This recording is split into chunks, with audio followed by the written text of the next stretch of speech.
பெருமை பெருமை பொல்லாத நோய். பெருமை இருக்கிறே கால் இல்லாத ஆமா, அது எப்படி வரும்னு தெரியாது. முஸ்லீம்கள்ட்ட பெருமை வாரது அபாயம். காஃபிர்கள்ட்ட பெருமை வாரத்தால தான் ஏற்றுக்கொள்றது இல்லை இஸ்லாத்தை. முஸ்லீம்கள்ட்ட பெருமை வந்தா என்ன நடக்கும்? பெருமை வந்தா என்ன நடக்கும்? பெருமையுடைய அடையாளம் என்ன?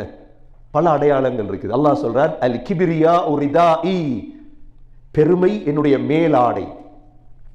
வல் அதமது இஸாரி, பெருந்தன்மை, நான் தான் பெரியவன், நெஞ்ச நிமித்தி நடக்கிறது, இது என்ன தன்மை? அல்லாஹ் சொல்றார், ஃபமன் நாஸஅனி வாஹிதம் மின்ஹுமா, இந்த ரெண்டிலிருந்து ஒன்றை யாராவது என்னிடமிருந்து கலற்றி எடுத்தால் அஸ்கன்துஹு நாரி, என்னுடைய நரகத்தில் தான் நான் வாழ வைப்பேன்.